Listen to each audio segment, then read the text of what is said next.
Fenêtre sur cœur, avec l'association Donner la main, don de soi. Jean-Marc Roffa. Nouvelle édition de Fenêtre sur cœur ce mois pour parler, Jean-Marc, de la maladie de Verneuil. Jean-Marc, bonjour. Oui, bonjour Gérald. Une maladie inconnue ou presque, et pourtant cela touche 1% de la population mondiale. Alors bonjour, nous avons des invités dans ce studio, et notamment Hélène Rénal. Vous êtes la présidente de Solidarité Verneuil. Bonjour. Bonjour Jean-Marc. Et nous avons un médecin bien connu sur Lyon, Philippe Guillem. Vous intervenez, vous êtes chirurgien à la clinique Val d'Ouest. Bonjour. Bonjour. Alors docteur, on va commencer par planter le décor. C'est quoi cette maladie de Verneuil que pratiquement personne connaît tant qu'on n'est pas touché? Alors la maladie de Verneuil, c'est une maladie de la peau, Oui. inflammatoire, chronique et récidivante. Ça touche des zones qui sont riches en certaines glandes de la sueur. D'accord. Alors Hélène, comment ça se manifeste? Quels sont les premiers signes qui peuvent nous alerter?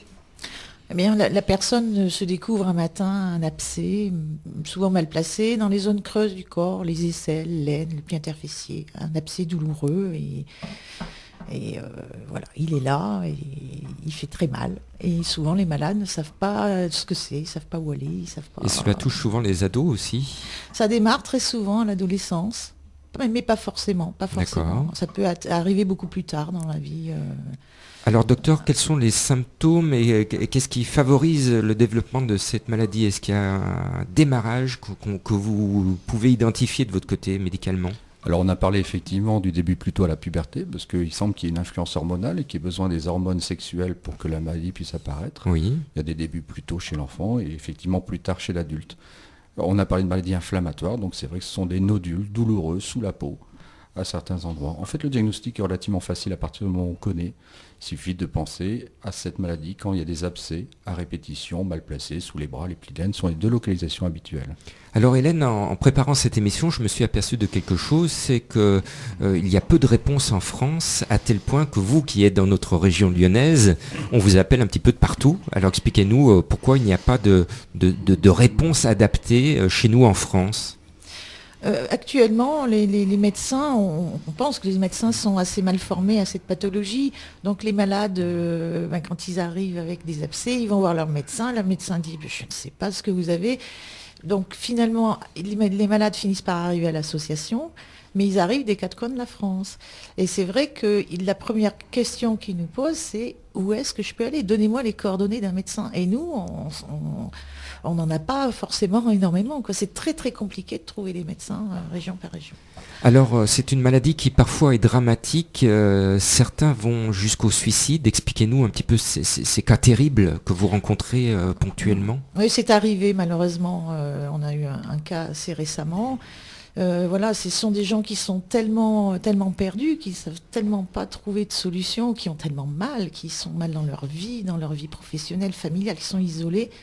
Ils ne savent pas où s'adresser et il arrive un moment où, ma foi, psychologiquement, c'est tellement difficile que malheureusement, on a des cas de suicide pas couramment. C'est quand même pas une maladie qui entraîne ça systématiquement, mais c'est quand même un point que nous, en tant qu'association, se doit de surveiller, d'accompagner justement pour prévenir ce genre de solution qui n'en est pas une malheureusement. Alors le souci aussi, c'est pour les jeunes, les étudiants, les grands ados qui développent cette maladie et qui n'osent plus sortir. Expliquez-nous les cas que vous rencontrez et qui des fois sont terribles parce qu'ils s'enferment dans un complet isolement et c'est très difficile à vivre. C'est difficile à vivre parce que c'est souvent placé dans des zones qui sont donc assez intimes et les jeunes ont forcément du mal à en parler à leur entourage. Souvent, Oui. ils n'en parlent même pas à leurs parents.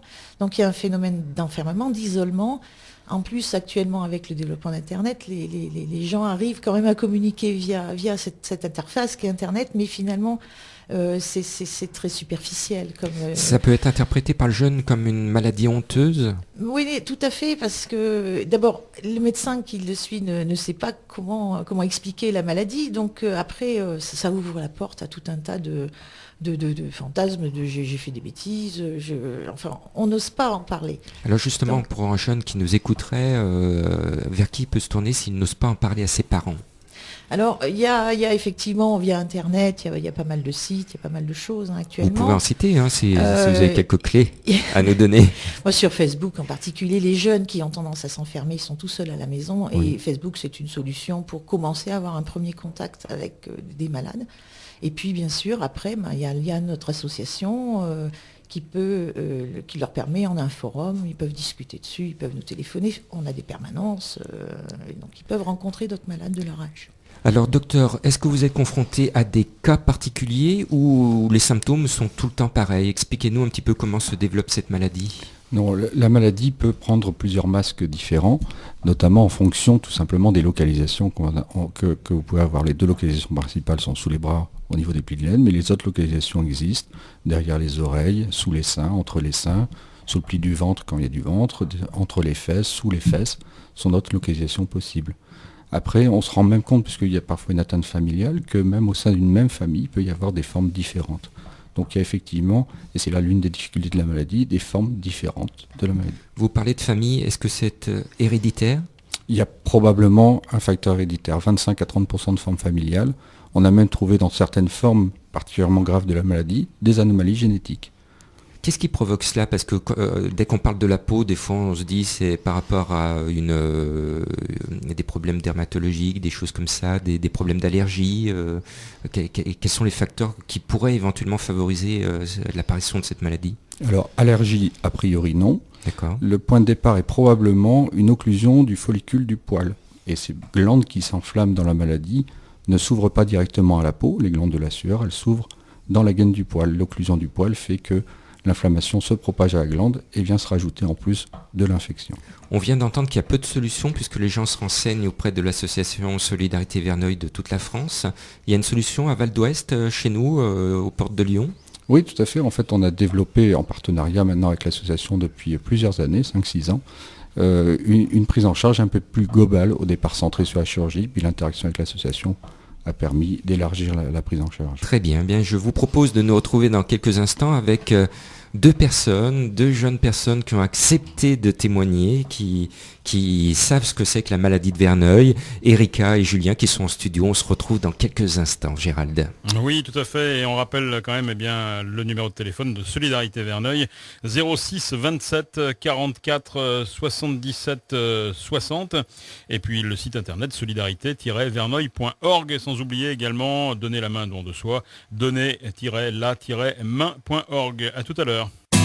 Retrouvez Fenêtre sur Cœur en podcast sur le site www.lyonpremière.info.